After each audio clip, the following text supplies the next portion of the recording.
3 बार ओम का उच्चारण, स्पाइन सीधी, और उसके बाद प्रार्थना।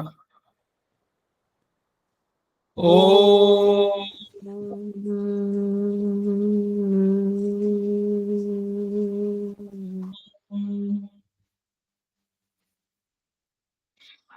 ओम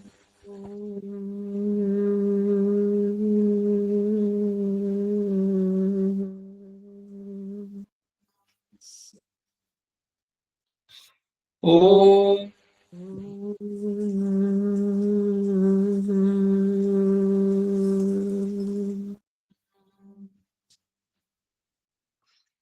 वह शक्ति हमें दो दयानिधे, कर्तव्य मार्ग पर डट जाए, पर सीता पर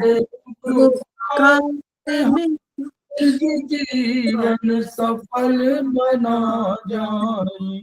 वह शक्ति हमें दो दयानिधे, कर्तव्य मार्ग पर डट जाए। हम दीन दुखी निबलों विकलों के सेवक बन संताप हरे, जो है बिछड़े भूले भटके, उनको तारे खुद तर जाए। वह शक्ति दयानिधे, कर्तव्य मार्ग पर डट जाए। चल देश दंभ पाखंड झूठ, अन्याय से निश दिन दूर रहे, जीवन हो शुद्ध सरल अपना, में सुधारस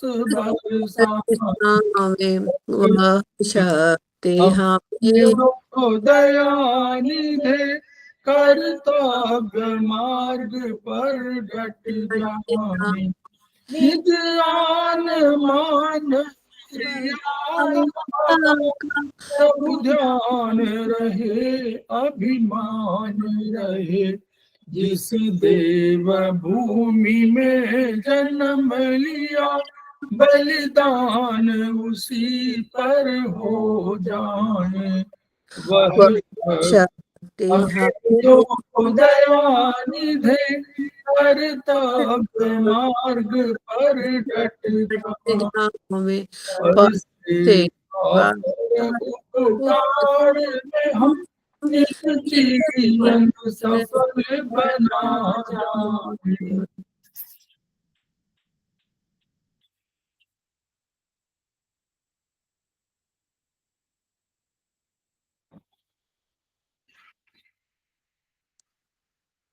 समवायी क्लासेस में आप सभी का स्वागत है।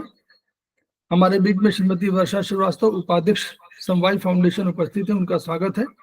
हमारे बीच में मैडम सुषमा ओझा, एस्पस की प्रोफेसर, उपस्थित है, वो हमारी गुरु भी हैं, उनका स्वागत है। हमारे बीच में सरिता जैन जी उपस्थित हैं, सेमेस्टर 2 की स्टूडेंट हैं और हमारे समवायी फाउंडेशन की प्रमोटर हैं, उनका स्वागत है। हम लोग समवायी फाउंडेशन के सदस्य हैं और हम लोग एक्यूप्रेशर शोध प्रशिक्षण उपचार संस्थान प्रयागराज से संबद्ध है। वहां के मनीषी ब्रह्मलीन MP खिमका सर के प्रति हम कृतज्ञता ज्ञापित करते हैं, जिनकी वजह से संस्थान आज इस रूप में आपके सामने दिख रहा है।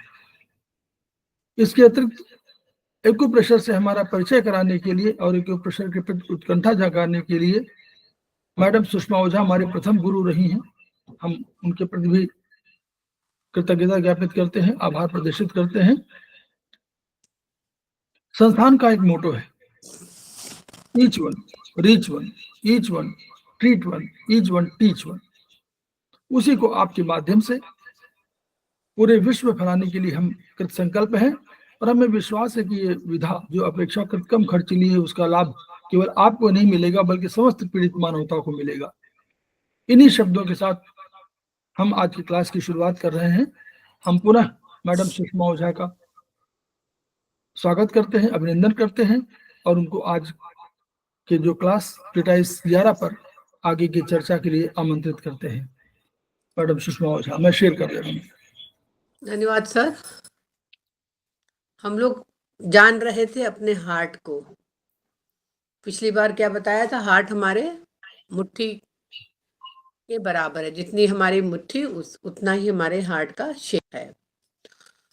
तो पिछली बार हम लोग ने chapter number 5, chapter number 11, chapter number 13 को कवर किया था।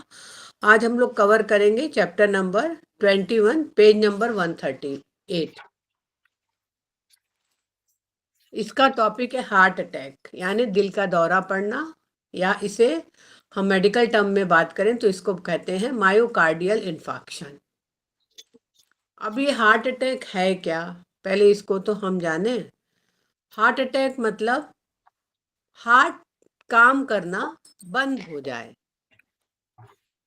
जैसे कि आप जानते हैं, जब हम लोग ने जन्म लिया और जब तक हम लोग इस दुनिया से चले नहीं जाएंगे तब तक हम लोग का हार्ट लगातार चलता रहेगा। लेकिन जैसे ही हार्ट अटैक हो जाता है, अमूमन लोग इस दुनिया से चले जाते हैं।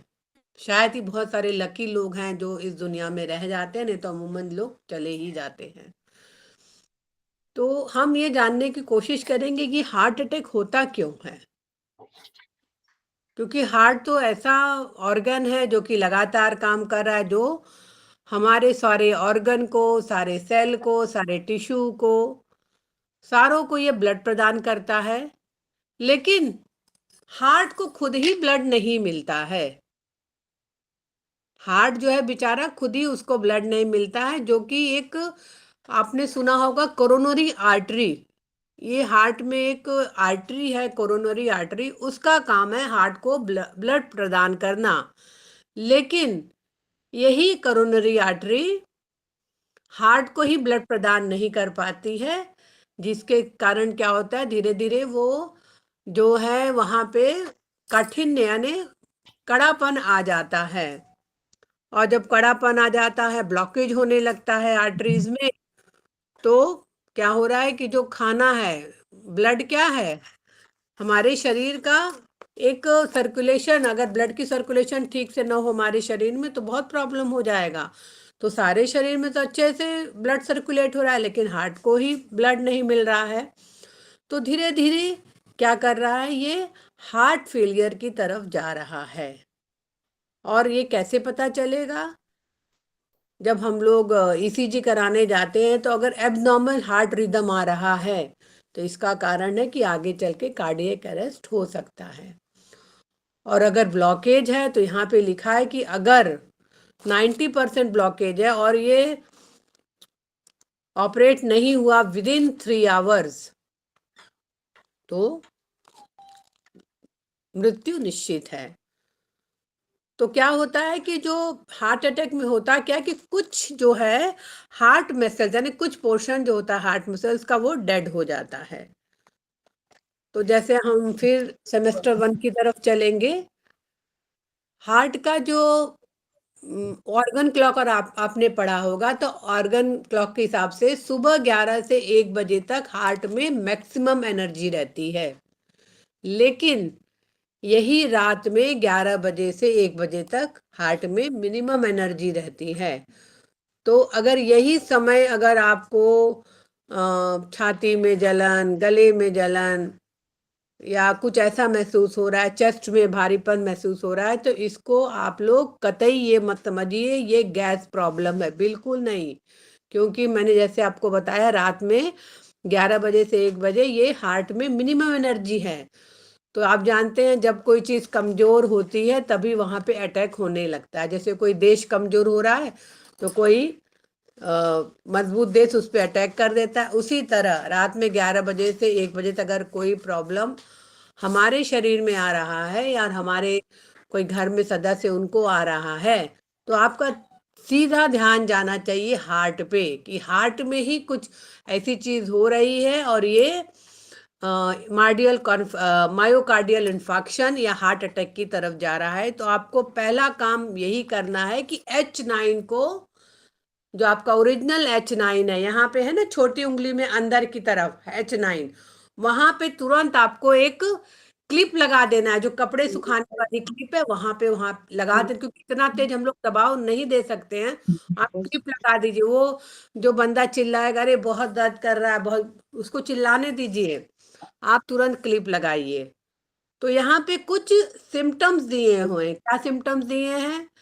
कि एंजाइना पेन होगा, और कभी कभी क्या होता है, एंजाइना पेन बहुत सीवियर होता है और ये बहुत देर तक भी रहता है।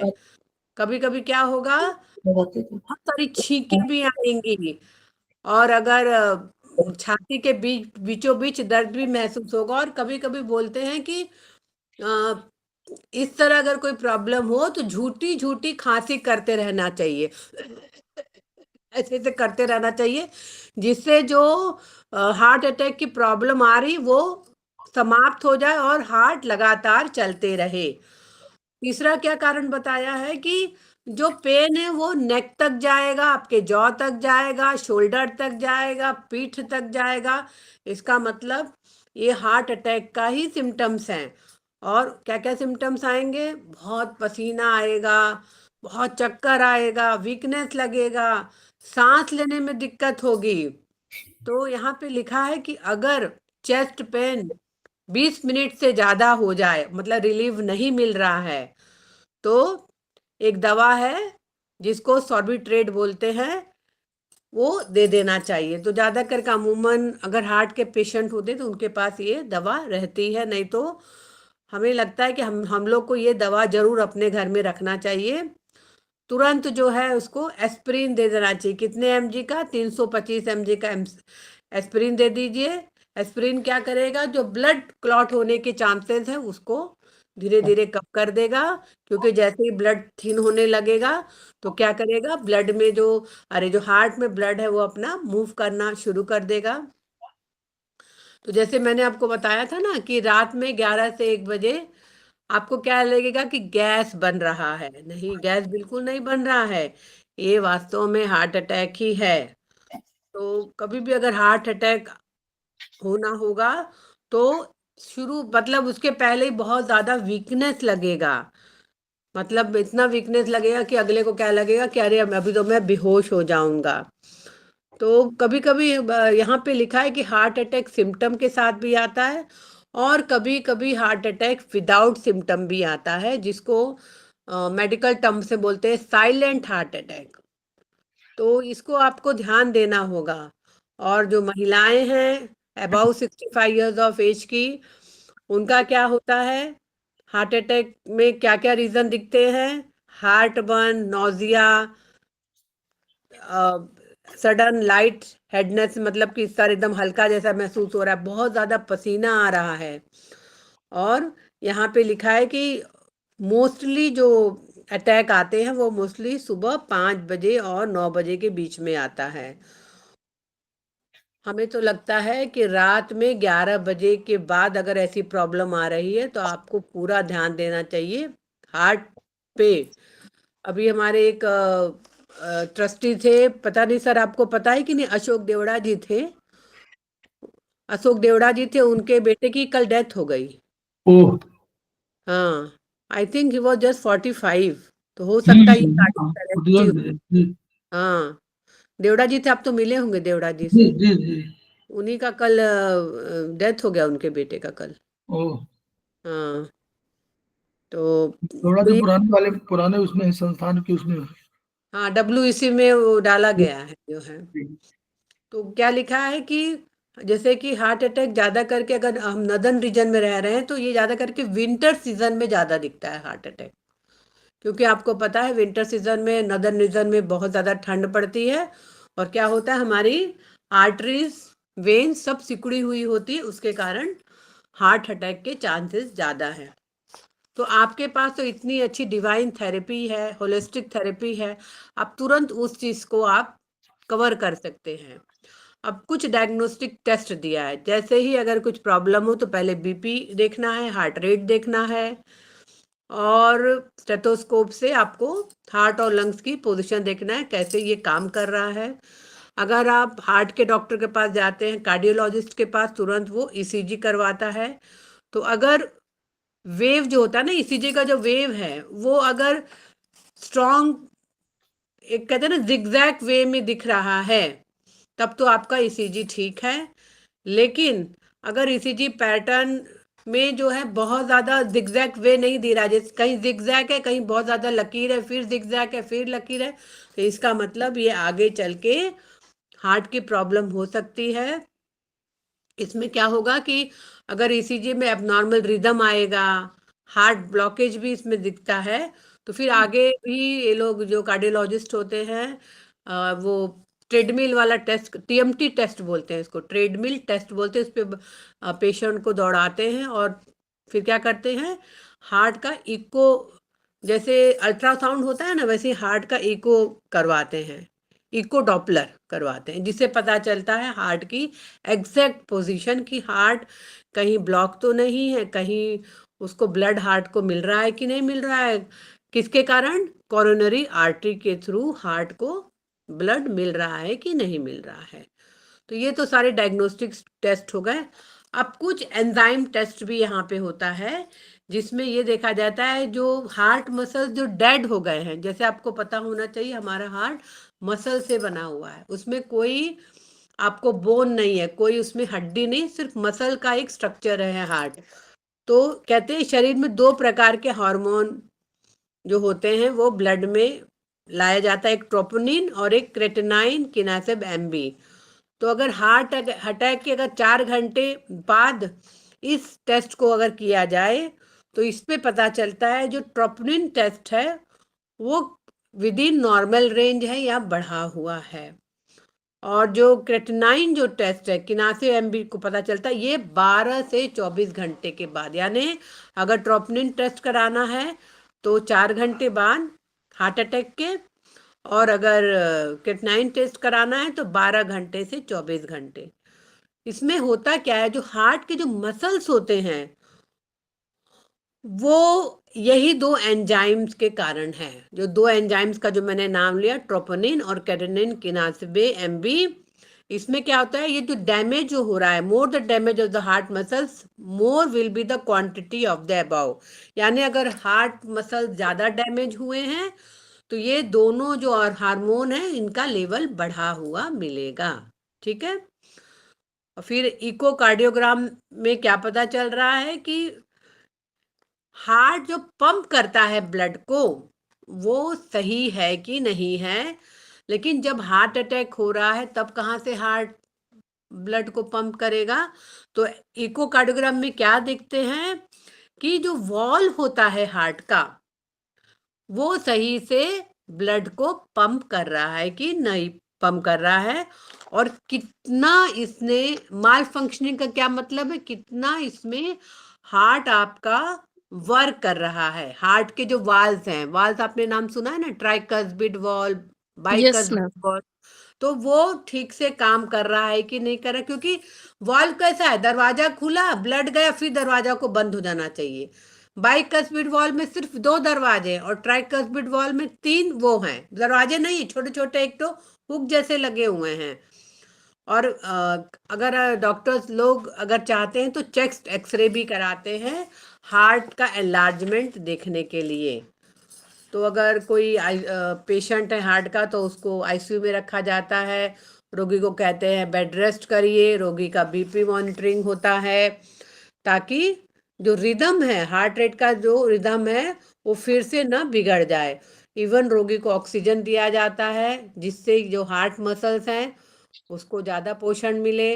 रोगी को आपको इंट्रावेनस से जो है दवाई दी जाती है, मेडिसिन दी जाती है। लेकिन अगर कोई गंभीर हार्ट अटैक का पेशेंट है तो कभी कभी आर्टरी में एक कैथेटर भी लगा दिया जाता है जिससे ब्लड प्रेशर लगातार उसका मॉनिटर होते रहते। कभी कभी रोगी को यूरिनरी ब्लैडर में भी कैथेटर लगा देते हैं ताकि वो बार बार पेशाब के लिए न उठे, और कभी कभी रोगी को नेक में भी कैथेटर लगा देते हैं ताकि उसका हृदय की जो कितना प्रभावकारी ढंग से आपका हृदय जो है रक्त को पंप कर रहा है। माने अगर बहुत ज़्यादा गंभीर रोगी तो तीनों तरफ से, एक आपके रोगी के हाथ के आर्टरी में कैथेटर लगा दिया, एक यूरिनरी ब्लैडर में एक कैथेटर लगा दिया और एक आपके नेक में लगा दिया, तो ये सब चीज जब रोगी बहुत ही ज्यादा क्या होता है, डेंजरस स्थिति में होता है, तब ये सारा चीज किया जाता है। हमारा एक्यूप्रेशर में हमें क्या करना है, हमको कभी भी लगे कि हार्ट अटैक की पोजीशन है, जैसे मैंने बताया रात में 11 बजे से 1 बजे में आपको छाती में दर्द कर रहा है, छाती में पेन हो रहा है, गैस जैसा लग रहा है, आपको बिल्कुल नहीं सोचना है कि ये गैस की प्रॉब्लम है। तुरंत आपको पॉइंट, पहले मैंने क्या बताया था, H9, पहले तो H9 पे एक एक चिमटी, मतलब वो कपड़े सुखाने वाली चिमटी लगा देनी है। उसके बाद जो ये पॉइंट है P4, P6, P7, S7, K25, CV17, UB14, 17 और SP10, ये सारे पॉइंट को हम सीडेट कर देंगे। क्यों? क्योंकि जैसे हम सीडेट करेंगे ये हार्ट के दर्द को ठीक करेगा, हमारे मस्तिष्क को शक्ति प्रदान करेगा। CV17 हमारे जो हृदय में ऊर्जा एवं रक्त की जो रुकावट है उसको ठीक करेगा। और हार्ट अटैक के समय ऑक्सीजन की भी सप्लाई हमको बढ़ाना है ना, वहाँ पे ऑक्सीजन की भी कमी हो रही है। तो ये सारे पॉइंट को हमें क्या करना है, टोन करना है। K3, K6, K7, K25, LU7, UB23 and UB13, ये सारे पॉइंट को हमको टोन करना है। अगर हार्ट अटैक के समय ब्लड प्रेशर हाई है तो वो भी हमें उसका भी उपचार देना है। और हार्ट अटैक का मूल कारण बताया गया है धमनियों में, आर्टरीज में रक्त का रुकावट। तो कभी भी हमको अगर प्रॉब्लम हो रहा है तो ये आपका ध्यान देना चाहिए, हार्ट अटैक क्यों आ रहा है, क्योंकि धमनियों में रुकावट है, धमनी जो है काठिन्य हो गई है, जिसको आर्ट्रियोस्क्लेरोसिस बोला जा रहा है। तो इसको भी हमें, मतलब 3 तरह से हमें अपने हार्ट को अच्छे से वर्क करना है। एक तो हार्ट में को ब्लड सप्लाई देना है, हार्ट को ब्लड ऑक्सीजन देना है, हार्ट में जो काठिन्यपन आ रहा है उसको ठीक करना है, और जो हमारी धमनियां हैं हार्ट की, उसमें रक्त की रुकावट हो रही है तो उसको हमें ठीक करना है। और वैसे भी हम सोचते हैं कि महीने में 1 हफ्ता तो H9 पे टोन तो लगा ही लेना चाहिए हम लोग को। वैसे भी अगर कोई प्रॉब्लम नहीं भी आ रही है तो भी हम H9 को टोन कर सकते हैं, महीने में 1 हफ्ते हम लोग इस चीज को कर सकते हैं। ठीक है, कुछ पूछना हो तो पूछ सकते हैं आप लोग। चैप्टर नंबर ये 21 था। आप लोग डर तो नहीं गए सब लोग? मैम डर चैप्टर लग रहा सुन है। के ही डर जाते हैं। डरिए मत।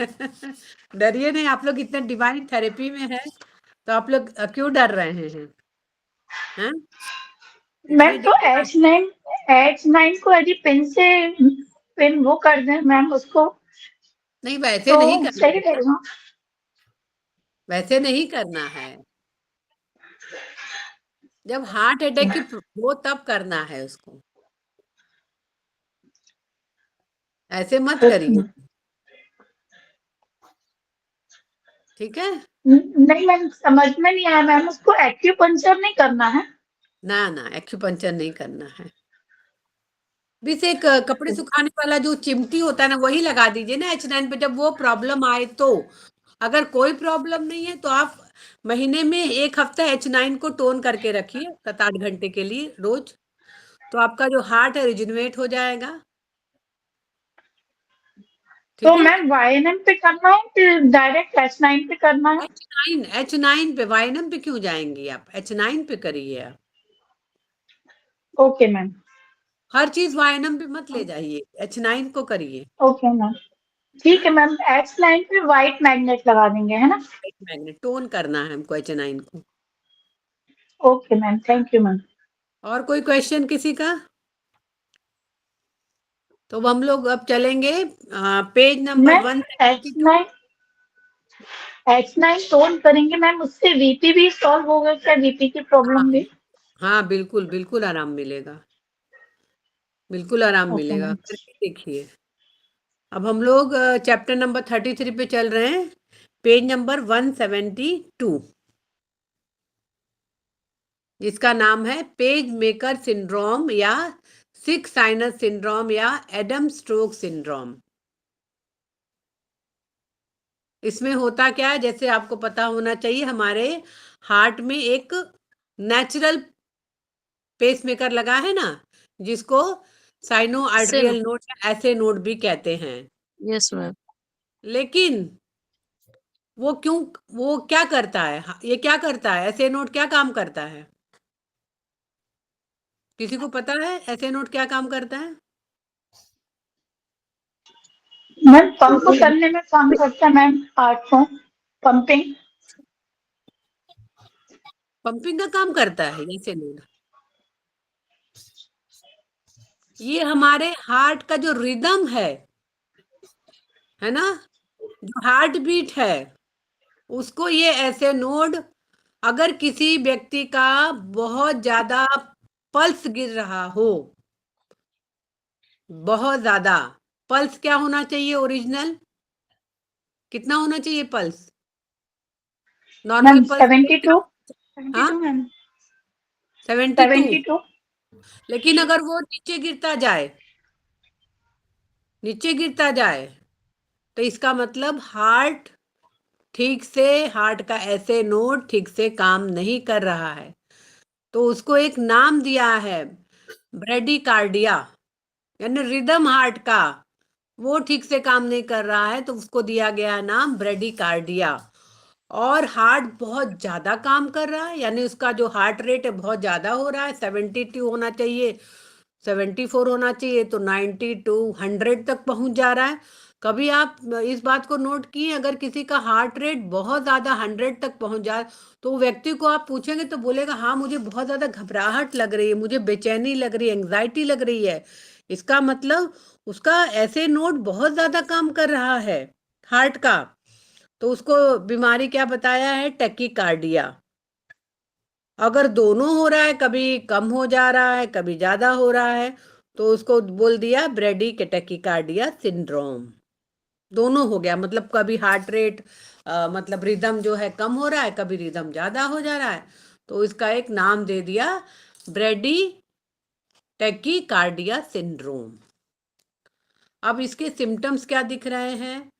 तो पहला सिम्टम यही दिख रहा है कि आदमी को, जो महिला है या पुरुष है, उसको बहुत ज्यादा थकान लगेगी, बहुत ज्यादा, मतलब हमेशा एकदम बोलेगा अरे बहुत थक गए, बहुत थक गए, मतलब वो काम नहीं भी कर रहा है फिर भी कह रहा है मुझे थकावट लग रही है। तो ये क्यों हो रहा है? क्योंकि ये ड्रॉप हो गया हार्ट रेट में, तो क्या करेगा? ये वीकनेस करेगा, डिजनेस यानी चक्कर आएगा, कमजोरी लगेगी, कभी कभी आदमी बेहोश भी हो जाता है, और फिर वही कार्डियक अरेस्ट यानी हार्ट अटैक आ जाता है। और ये सब चीज हम लोग इग्नोर करते रहते हैं, मतलब हम इंडियंस लोग इस चीज को इग्नोर करते रहते हैं, और वही इग्नोरेंस क्या करता है? स्ट्रोक के रूप में दिख जाता है। तो अगर ट्रीटमेंट ऑप्शन देखें, तो मैंने बताया आपको H9 हमारे एक्यूप्रेशर में, और अगर हम लोग डॉक्टर के पास जाते हैं तो डॉक्टर क्या कहता है कि अगर दवा दिया गया है, अगर हार्ट हीट रेट बढ़ गया तो इसे नॉर्मल बता देते हैं, और फिर रोगी को क्या बोलते हैं कि आप पेस मेकर लगा लीजिए।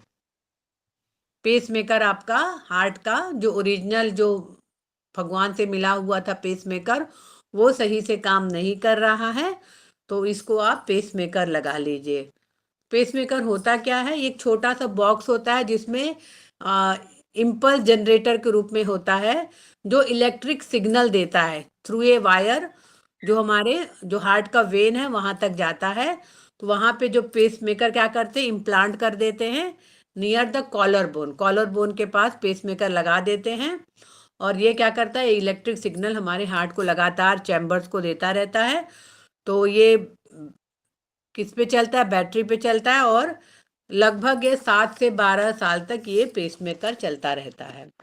तो यहाँ पे जो हमारा नॉर्मल पेसमेकर गड़बड़ हो गया हृदय में, तो ये डॉक्टर्स क्या बोलते हैं कि आप पेसमेकर लगा लीजिए। जैसे हमारे खेमका जी थे, उनको भी पेसमेकर, उस समय वो एक्यूप्रेशर नहीं करते थे, तो उनको भी पेसमेकर लगा हुआ था, और उनका भी हमको लगता है धीरे धीरे पेसमेकर लगाए हुए 20 साल तो हो गए थे, डॉक्टर्स ने उनको कहा भी था कि अपना पेस मेकर चेंज कर लीजिए, लेकिन थोड़ा 4 महीने पहले उनके बेटे की डेथ हुई थी और वो उस पोजीशन में नहीं थे, और यही पेस मेकर नहीं ठीक से जो काम कर रहा, मतलब 20 साल तो बहुत होता है ना पेस मेकर लगाने के लिए, मतलब काम करने के लिए। यहाँ तो सिर्फ लिखा है 7 से 12 साल बस, लेकिन उनका पेस मेकर लगाए 20 साल हो गए। पॉइंट वगैरह भी सर लगाते थे, लेकिन ये पेस मेकर के कारण ही, मतलब उनका ठीक से पेस मेकर काम नहीं कर रहा था, तो इनका धीरे धीरे जो हार्ट रेट जो बीटिंग वाला था वो धीरे धीरे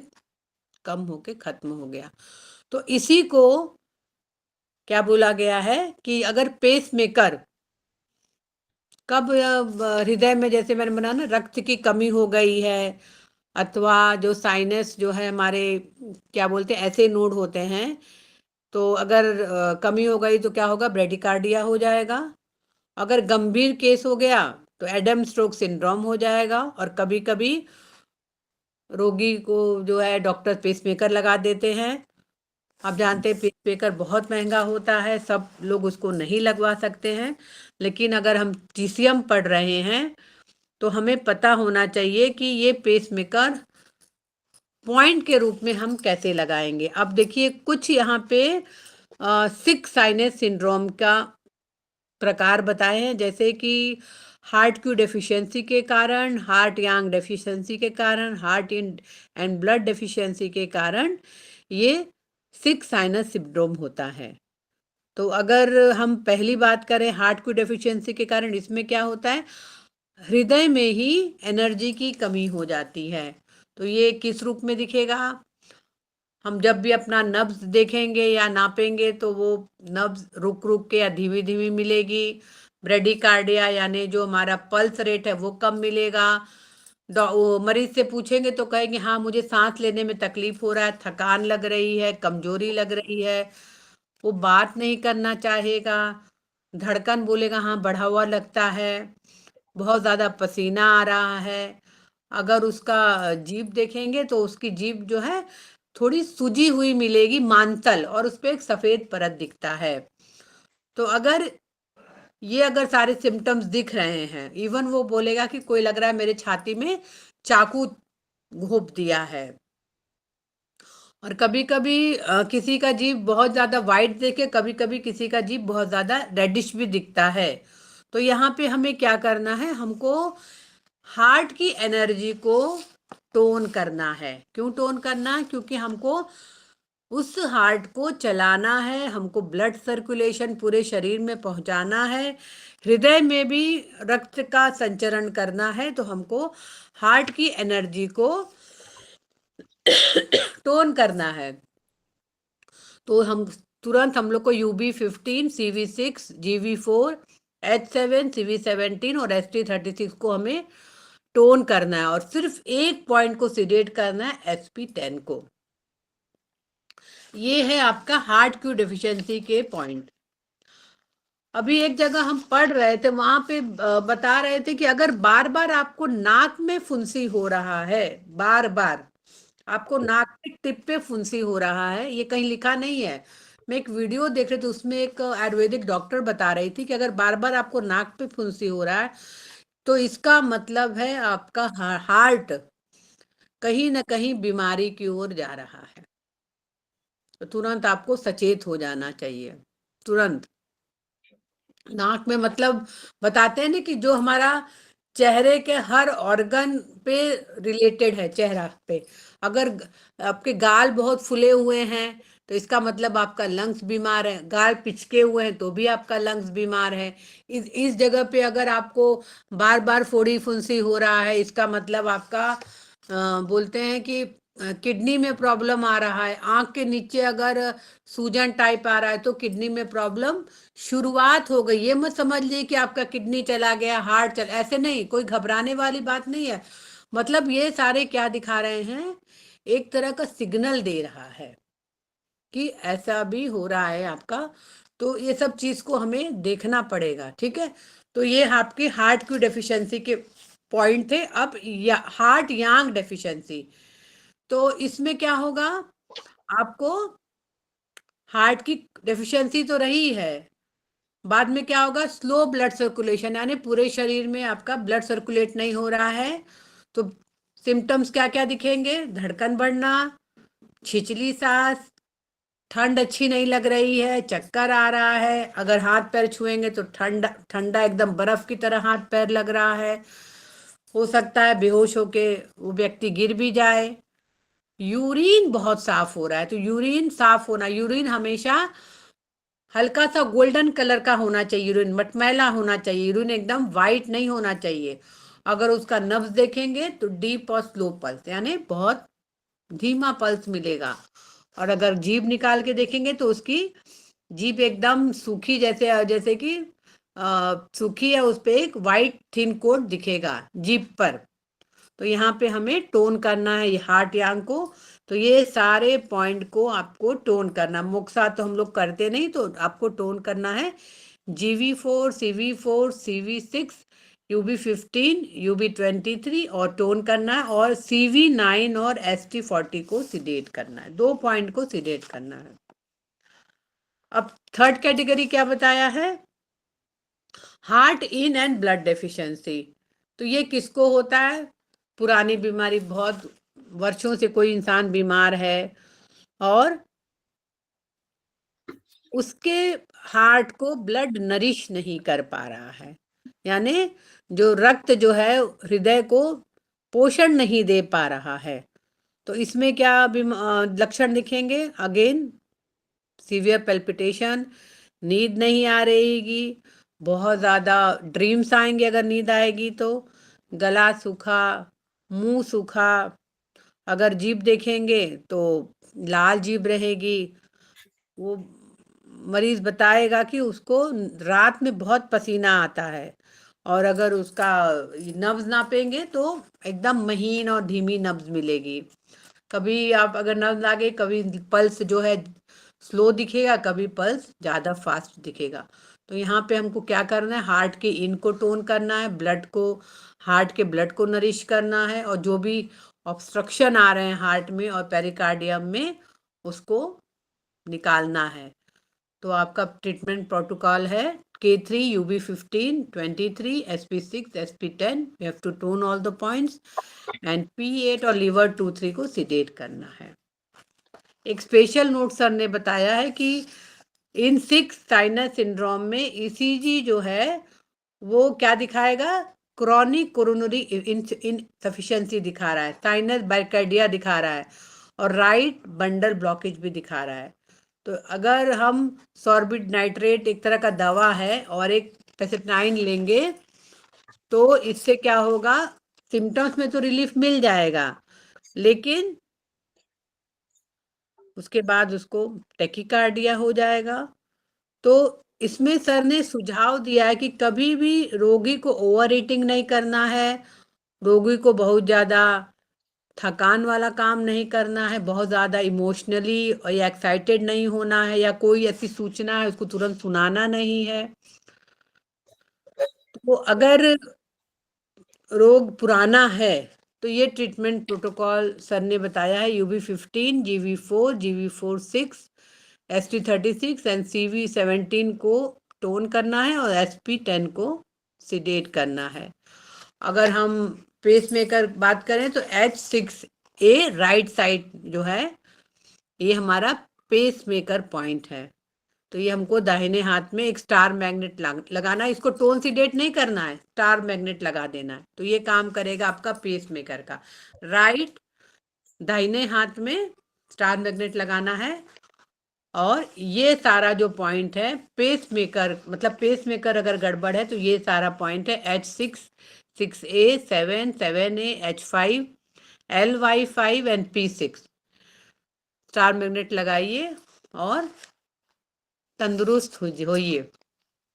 कुछ पूछना है आप लोग को इसमें? भाई डरिए मत आप लोग, आवाज सबकी चली गई है, क्या बात है? नहीं नहीं मैम, अवेयर हो रहे हैं मैम, अवेयर हो गए ना। बट मैम बुक की अच्छी इसके सारे हम लोग वो रख नहीं पा रहे अपने पास जो ट्रीटमेंट वगैरह है। हाँ, कुछ पूछना है इसमें आप लोग को?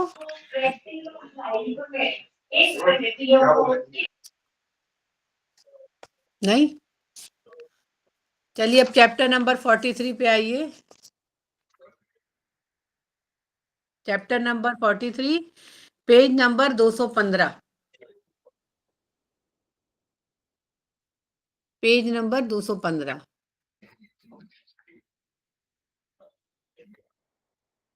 Whole in heart. सुने होंगे आप लोग, हृदय में छिद्र हो गया है। तो ये कहाँ होल होता है? जहां पे हमारे चैम्बर्स हैं, हार्ट के चैम्बर्स हैं ना, उसी में एक तरफ हमारे तरफ ऑक्सीजनेटेड ब्लड है और एक तरफ हमारे पास डीऑक्सीजनेटेड ब्लड है। तो यहीं पे छिद्र हो जाता है। और ये क्या है? इसको कहा गया है जन्मजात, यानी ये जन्म से ही आदमी लेके पैदा होता है। इट इज कोजेनाइटल डिसीज, जन्मजात रोग है और ये बहुत ही कॉमन है। होल इन हार्ट, होल यानी छिद्र होना। इसका कोई सिम्टम नहीं है जब तक ये रोग गंभीर नहीं हो जाता, इसका कोई लक्षण नहीं प्रकट होता है। लेकिन मेन कॉज क्या दिखता है? वही थकान लगना, भाई अगर ठीक से ट्रीटमेंट नहीं हुआ तो हार्ट फेलियर हो जाएगा। हाई ब्लड प्रेशर रहता है क्योंकि हमेशा लंग्स में पल्मोनरी हाइपरटेंशन रहता है। कम भोजन खाएगा, जो जिसको ये प्रॉब्लम होगी वो कम भोजन खाएगा। पुअर वेट गेन, यानी वजन भी उसका नहीं बढ़ेगा। और क्योंकि हृदय में छिद्र होने के कारण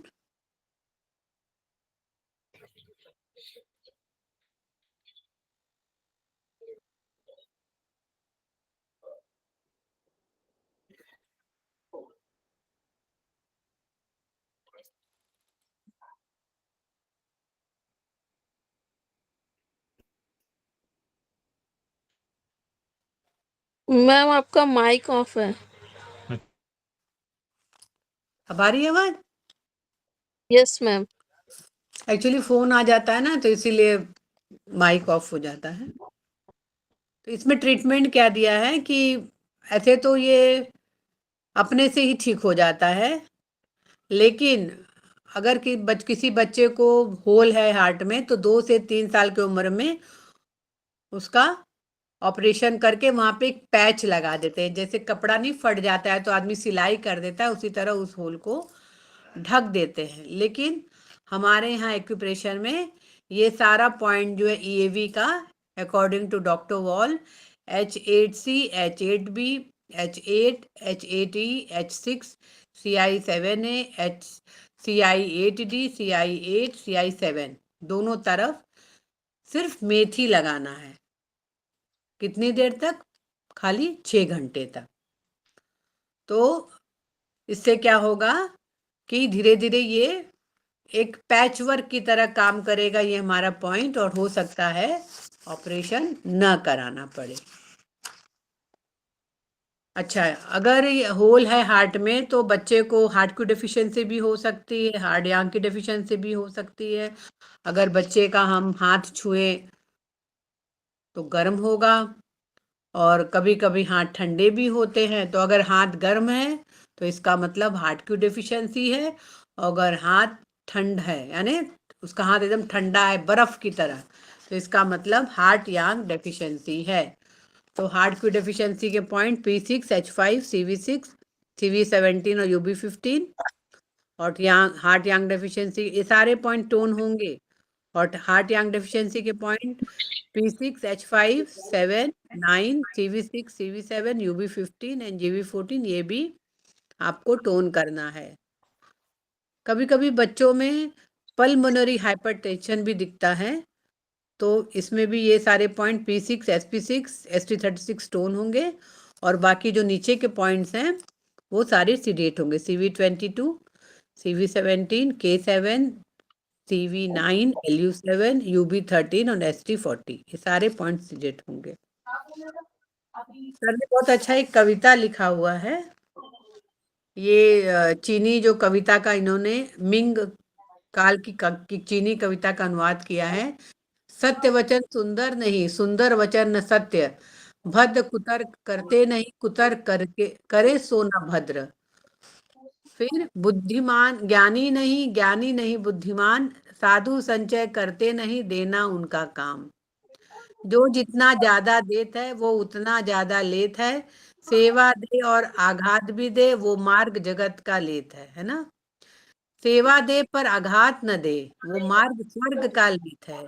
जैसे जैसा व्यक्ति करत, वैसे वैसा फल लेत। बुद्धिमान बनना नहीं मुझे ज्ञानी, भद्र पुरुष बनना मुझे, साधु समान निर्भिमान, यानी माने हम स्वाभिमानी हैं, बहुत ज्यादा घमंडी नहीं है। सत्य जब सुंदर लगे जब सत्य, सारा जग सुंदर दिखे जग सारा। तुमको शिव सब में दिखे, उनको शिव तुझ में दिखे, यात्रा मेरी तेरी पूरी हुई, यात्रा चाहे करता तू दिखे, है ना। तो ये सर ने बहुत अच्छा, सर बहुत अच्छा कविता भी लिखते थे, बहुत अच्छी कविता सर लिखते थे। हम लोग का दुर्भाग्य है कि वो बहुत जल्दी चले गए। बहुत शांत रहते थे, बहुत ज्यादा बोलते भी नहीं थे, बहुत शांत रहते थे। हम लोग ने तो उनके साथ काम किया है, तो बहुत एकदम सौम्य व्यक्तित्व के थे सर। तो ये आपका था chapter number 43 hole in heart या वेंट्रिकुलर सेप्टल डिफेक्ट। ये ज्यादा करके जन्मजात होता है, यानी जब बच्चा जन्म लेता है तब इसको हो जाता है। और मोस्टली इसमें देखा गया है कि अगर समय रहते ट्रीटमेंट ना हो तो शायद बच्चा मर भी जाता है। तो इसमें आप इसमें ट्रीटमेंट अगर प्रोटोकॉल देंगे तो बच्चा जीवित रहेगा। ठीक है, कुछ पूछना है इसमें?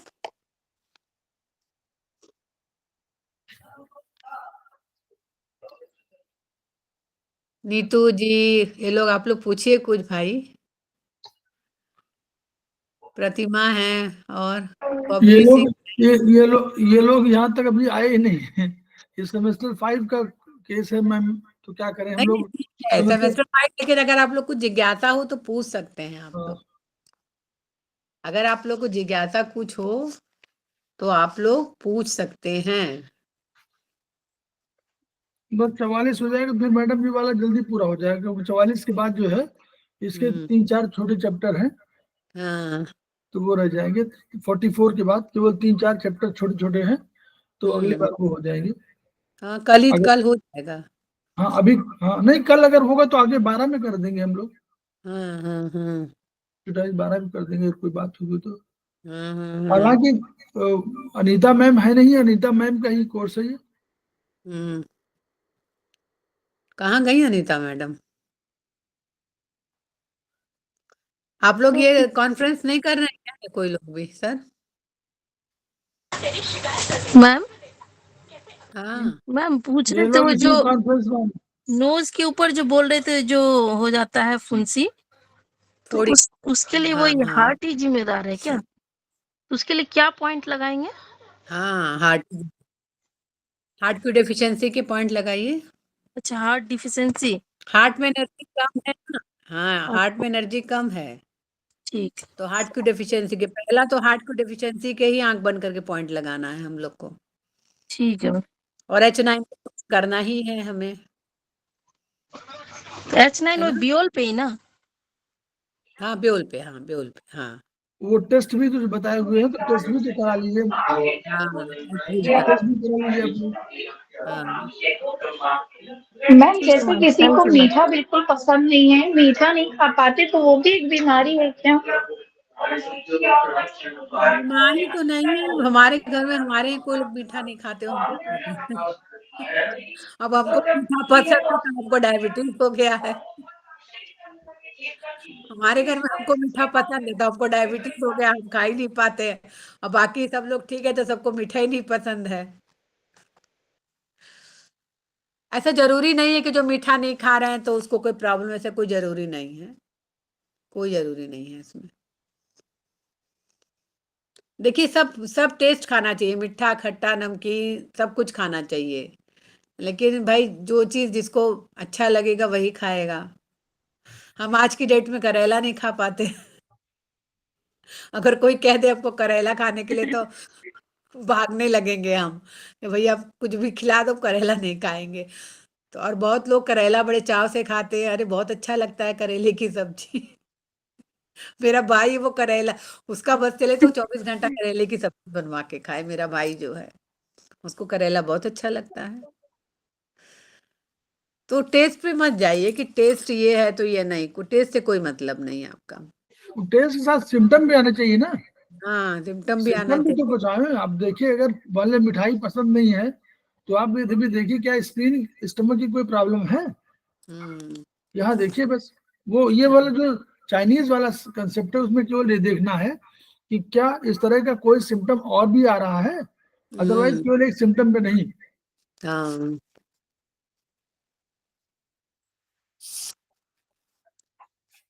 और कुछ किसी को पूछना है?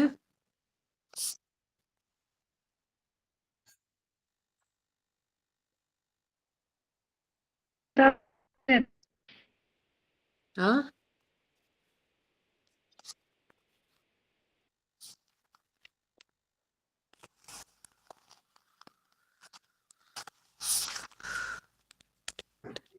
हाँ तो अभी हम लोग ये वाला सर कंप्लीट ये कर। कौन से सेमेस्टर का बुक है सर? सेमेस्टर 5। 5 का है ये, 5 का है, सेमेस्टर 5 का है ये। तो इसको कंप्लीट कर लें सर, हाँ, आर एच ये डी। बस ये वाला हो जाए जी। अच्छा चलिए अब आइए चैप्टर नंबर 44, पेज नंबर 217। ये भी बहुत रेयर डिसीज है, रोमेटिक हार्ट डिसीज बहुत ही रेयर है। ये सबको नहीं होता, किसी किसी को होता है।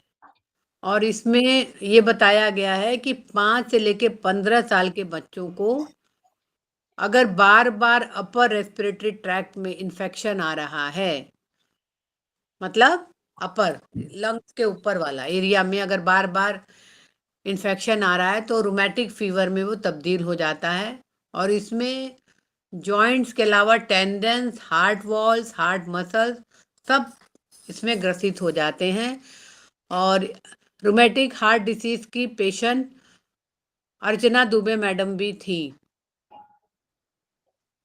एक्यूप्रेशर आने के पहले, लेकिन इन्होंने एक्यूप्रेशर से ट्रीटमेंट किया और आज की डेट में आप सब लोग जानते होंगे अर्चना दुबे मैडम को। ठीक है, तो ये रोमेटिक हार्ट डिसीज, इसमें होता क्या है, जो हमारा कार्डियक मसल्स हैं उसमें आपके दो वॉल्व होते हैं ना, मिट्रल वॉल्व, आयोटिक वॉल्व होते हैं, इसी में प्रॉब्लम आ जाता है, उनकी जो कार्य क्षमता है वो घट जाती है। और जो हृदय का जो कॉन्ट्रैक्शन प्रेशर है वो भी कम हो जाता है। एंडोकार्डिटिस का क्या मतलब होता है आपको पता होना चाहिए। हार्ट के 3 लेयर हैं, पहला लेयर पेरिकार्डियम, उसका अंदर का लेयर एंडोकार्डियम, और फिर उसका अंदर का लेयर मायोकार्डियम। तो एंडोकार्डियम में अगर कुछ प्रॉब्लम हो गया तो मिट्रल वाल और आपका आयोटिक वाल में प्रॉब्लम आ जाएगी। मायोकार्डियम में अगर प्रॉब्लम आ गया तो जो कॉन्ट्रैक्शन प्रेशर है, माने अपना हार्ट ऐसे ऐसे धड़कता है, ऐसे एक्सपांड, ये एक्सपांड, ये होना, अगर ये चीज में अगर प्रेशर में कमी आ गई तो रूमेटिक हार्ट डिसीज की तरफ ये जाता है। तो कभी भी अगर कोई बच्चा 5 से लेके 15 साल तक उसको अपर रिस्पिरेटरी ट्रैक्ट में इन्फेक्शन हो गया है, रूमेटिक फीवर आ रहा है, तो सर ने 2 प्रोटोकॉल दिए हैं। पहला है P3, P4, P5, P6, P8 और H8, इसको पहले लगाना है। अगर इससे नहीं कोई फर्क आ रहा है या थोड़ा भी आराम नहीं मिल रहा है, तब हम group number 2 gall bladder 34, ST36, ST41, UB60 और SP9 क्या करेंगे, टोन करेंगे कि सीडेट करेंगे? यहाँ पे क्या करेंगे बताइए?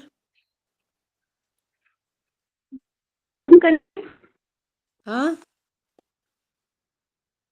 क्या करेंगे? टोन करेंगे? मायोकार्डाइटिस, टिस, आइटिस, आइटिस है ना, इन्फ्लेमेशन है। चेक करेंगे। अगर इन्फ्लेमेशन है और आपने टोन कर दिया तो उस मरीज की क्या दशा होगी? सिडेट करेंगे। हाँ, सिडेट करेंगे, ठीक है। आइटिस हो गया यानी उस वहां पे दर्द हो रहा है, वहां पे सूजन आ गया है, तो उस चीज को हमें धीरे धीरे कम करके खत्म करना है, तो हमें सिडेट करना है। फिर यहाँ पे जो थर्ड प्रोटोकॉल और फोर्थ प्रोटोकॉल दिया हुआ है उसमें लिखा है कि जब हाथों में जॉइंट्स में प्रॉब्लम आ रही है तो हम ग्रुप नंबर थर्ड लेंगे, और अगर लोअर एक्सट्रीमिटीज यानी पैरों में प्रॉब्लम आ रही है तो हम ग्रुप नंबर 4 लेंगे, ठीक है। पैरों में प्रॉब्लम है तो ग्रुप नंबर 4, और हाथों में प्रॉब्लम आ रही है तो ग्रुप नंबर 3, ठीक है। अब रूमेटिक मायोकार्डिटिस, तो इसमें पेशी का प्रदाह, तो यहाँ पे भी सारे पॉइंट को सिडेट करना है। कभी कभी क्या होता है रूमेटिक हार्ट डिसीज में एस्थमेटिक कंडीशन भी आ जाता है, मतलब सांस लेने में दिक्कत होने लगती है, तो यहाँ भी हमको सारे पॉइंट को सिडेट करना है। CV22, K27, CV17 NLU1। अगर रूमेटिक अर्थराइटिस है तब यहाँ पे आपको पता होना चाहिए, जो रूमेटिक शब्द दिया हुआ है इसमें बोलते हैं कि ये हड्डी तक बुखार पहुंच जाता है, माने जो हमारा बोन है वहां तक उसमें फीवर हो जाता है।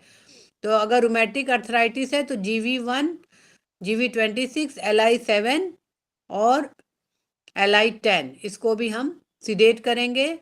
और अगर पेन है स्पाइन में भी तो UB20, 23, 27 और गवर्निंग वेसल 14 इसको भी हम सिडेट करेंगे। और कुछ सर ने दिया जैसे शोल्डर में पेन हो रहा हो, फुट में पेन हो रहा हो, एंकल में पेन हो रहा हो, लोअर लेग में पेन हो रहा हो, लंबर में पेन हो रहा हो, तो सारे एक एक एरिया वाइज सर ने पॉइंट दिए। शोल्डर में पेन है तो UB8 और LI12, फुट में पेन है तो ST35, 41, P6 और UB60, एंकल में पेन हो रहा है तो UB59, लोअर लेग में पेन हो रहा है तो ST41, लंबर एरिया यानी बैक का जो आप जहाँ हम लोग बेल्ट बांधते हैं that is called lumbar area, अगर वहां पे दर्द हो रहा है प्रॉब्लम हो रहा है तो UB25, 27, 31, 32, गवर्निंग वेसल 2, 3, 4 सारे पॉइंट को सिडेट करना है। कहीं भी कोई भी जोड़ है वहां पे दर्द हो रहा है तो LU3। डिफॉर्मिटी है कहीं भी यानी पैरों में जैसे हड्डियों में टेढ़ापन लग रहा है तो LI13 और ST41 लेना है, और जनरल अगर हम करेंगे ट्रीटमेंट तो UB42, 43 और 44 लेना है हम लोग को। ये सारी बात हो गई रूमेटिक हार्ट डिसीज की। इसमें जो है जॉइंट्स भी कवर हो जाते हैं, टेंडन्स भी आ जाते हैं, इसमें हार्ट के वॉल्स भी इसमें आ जा रहा है, हार्ट के मसल्स भी आ जा रहे हैं, सारे चीज इसमें रूमेटिक हार्ट डिसीज में आ जा रहा है।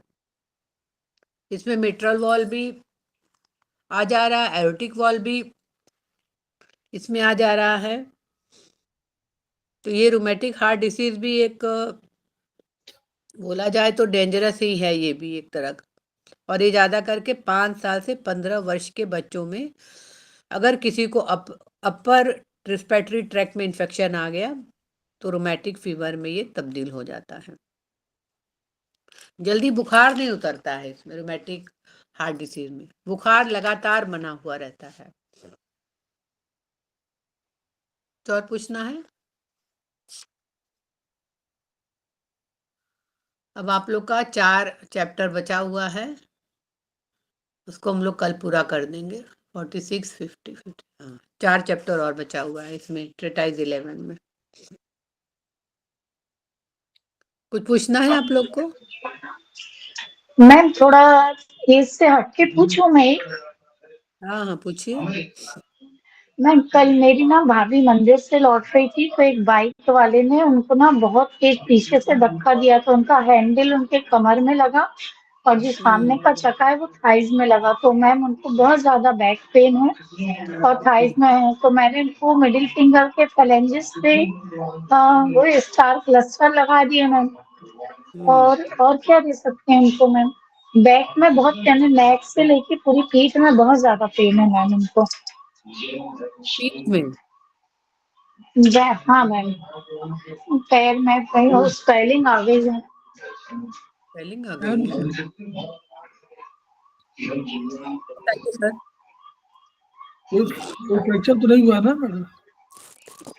नहीं, वो तो मंदिर से लौट रही थी, साइड से आ रही थी और पीछे से एकदम धक्का दिया गाड़ी वाले ने। वो तो गिर छोटा पड़ी, सा गिर बच्चा पड़ी, बाइक चला रहा था। वो गिर नहीं पड़ी। गिरी नहीं, खड़ी नहीं गिरी नहीं सर, अच्छा, वो खड़ी रही। हाँ, उनकी आंखों के सामने हल्का चक्कर सा आया, फिर वो थोड़ी देर में घर आ गए धीरे धीरे। अच्छा बैक। तो लोअर बैक के लिए तो हम लोग बोथ ऐसा करिए, both middle finger, both middle finger, both index finger में मेथी लोअर बैक बस नहीं है सर, पूरा बैक है, गर्दन से लेके पूरी पीठ, पूरे में धमक लगी ना, वो गाड़ी की बहुत तेज गाड़ी थी। वो तो देशी दवाई की है कि नहीं की है? दूध और फिटकरी और या हल्दी? नहीं सर, ये सब कुछ भी नहीं किया, बता दीजिए।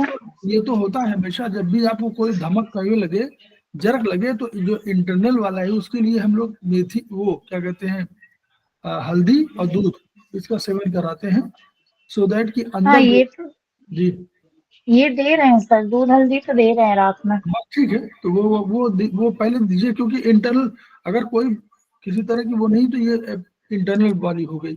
अब बाहरी के लिए तो हम लोग जो है इसमें पूरे पीठ में देना हो तो जैसे UB12, UB11, UB12 दोनों, UB11, UB12 में दोनों मेथी, उसके बाद GB39 में मेथी, JD मेरिडियन में मेथी, JD मेरिडियन में JD1, 01 और 2 तीनों, तो उसमें डालिएगा, कोई मतलब टोन सिगरेट मत पीजिएगा, उसमें केवल JD meridian 012। Sir star cluster star लगा दी sir, star magnet. No star, star भी सिगरेट करता है या टोन करेगा, कुछ तो होगा उसका कैरेक्टर। अभी मत, पहले स्टार यूज होता था, संस्थान यूज नहीं करता स्टार मैग्नेट। मेथी जो है बेस्ट है, मेथी है। ओके सर, मूंग लगा सकते हैं, जहां लगाना है आपको वहां पर मूंग लग सकता है। JD में मूंग समझ रही ना, मूंग, हरी मूंग। जी सर, जी हाँ, सर, जी सर। मतलब सीड पर अधिक ध्यान दीजिए, कोई भी सीड लगाइए, चना, मटर, मूंग, ये तो ये लगाइए, JD में लगाइए, GB39 में लगाइए, UB11 में लगाइए, UB12 में लगाइए। जी सर। और जो है आपका लोअर, और आप कह रहे हैं सब, तो आप इंडेक्स फिंगर में और मिडिल फिंगर में, दोनों में लगा दीजिए। बोथ इंडेक्स फिंगर, सभी जॉइंट में मेथी।